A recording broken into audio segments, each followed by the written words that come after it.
Diatul Ulum, saya sebagai edukator museum.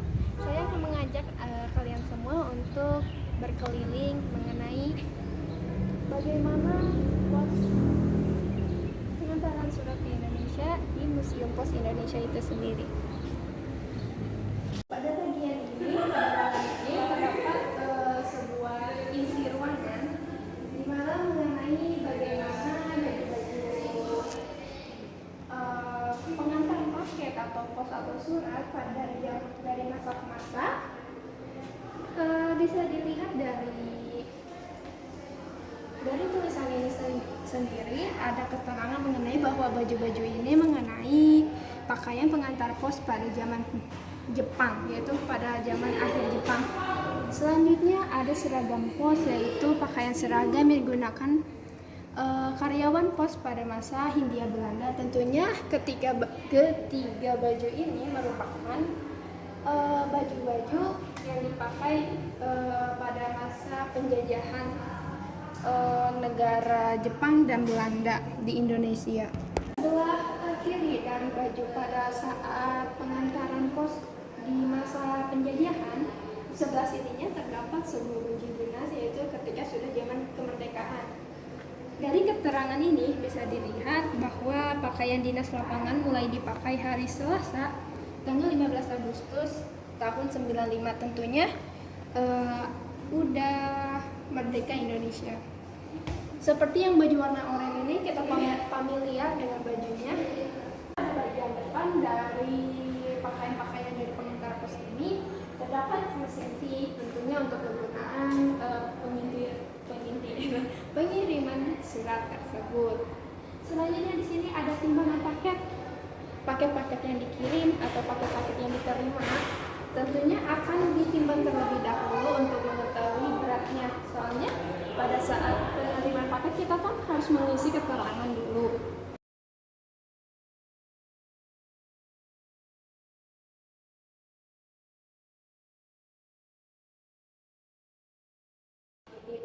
Selanjutnya dari sebuah kanan dari alat-alat pos ini, pengiriman dari Batavia ada mengenai dari masa ke masa, yaitu telegraph and telephone dials.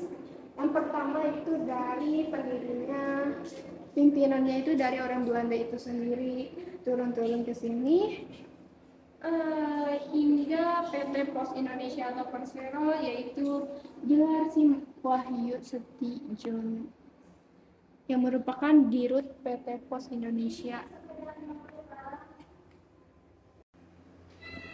Pada bagian sebelah dari pimpinan Pos Indonesia terdapat sebuah gambar mengenai bagaimana pembuatan perangko itu sendiri. Bisa dijelaskan melalui gambar-gambarnya itu sendiri. Kita analisis mengenai gambar-gambar itu sendiri, dimulai dari bagaimana pencetakannya dari gambar itu sendiri hingga sampai kepada alat-alat berat seperti ini dan dilakukan pengecekan. Ya, betul. Hingga ini proses terakhirnya, seperti pengikatan pada alat-alat itu yang tadi sudah disebutkan. Pada etalase bagian ini terdapat sebuah topi-topi, tentunya seragam ya, sama yang tadi disebutkan mengenai baju-baju dari pakaian pengantar pos itu sendiri. Tentunya ada topinya itu sendiri. Bisa dilihat ini merupakan topi-topi pada masa penjajahan, dimulai dari Belanda dan Jepang. Terus ini ada seperti stempel jabatan mengenai bagaimana struktur dalam PT Pos ini pada zaman dulu.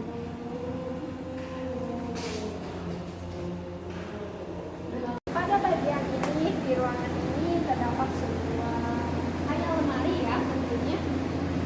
Namun ketika digeser sama cepat, ini ada yang sudah terbuka sedikit. Di mana di sininya terdapat nama-nama negara-negara seperti Rumania, Ini yang buka adalah di negara Danzig. Di dalamnya itu mengenai perangko-perangko dari negara tersebut.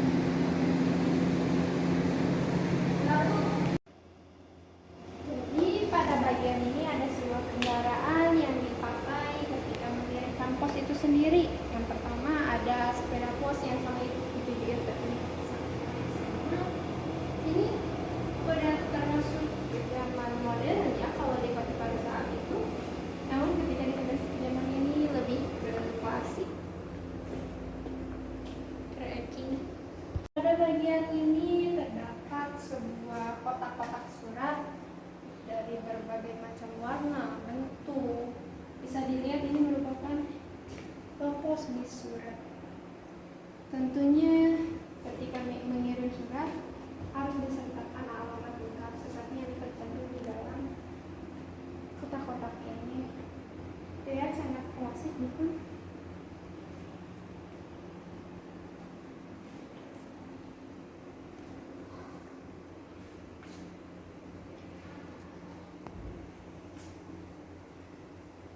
Pada bagian ini di ruangan ini terdapat sebuah mesin stensil, di mana keterangan di sini menunjukkan bahwa mesin ini untuk proses memperbanyak surat-surat dinas di kantor pos, atau sekarang sama dengan mesin fotokopi. Mesin ini dipergunakan sekitar tahun 64. Bisa dilihat dari berbagai foto di sini.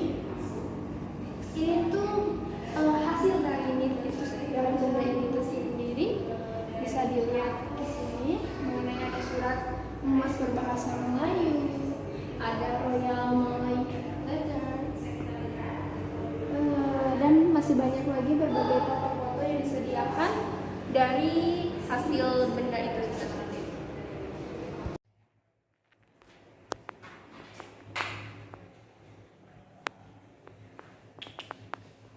Pada bagian ruangan ini terdapat sebuah ruangan tentunya mengenai bagaimana kerjasama perangko ini dari berbagai negara gitu, misal ke Indonesia dengan Jepang, Indonesia dengan Republik Demokrasi Korea, supaya penerbitan perangko bersama bertujuan yaitu untuk meningkatkan kerjasama dan persahabatan antar negara yang telah terjalin dengan baik. Tentunya kerjasama antar negara-negara ini dari mulai tahun 96 menghasilkan sebuah perangko-perangko yang mampu dijadikan sejarah. Tentunya bagi anak-anak Indonesia, seperti yang kita dilihat tadi ada sebuah di ruangan, ada seperti lemari-lemari. Nah, itu di sana mengenai perangko-perangko dari berbagai negara. Contohnya yang tadi kita lihat yaitu perangko mengenai negara-negara di Danzig.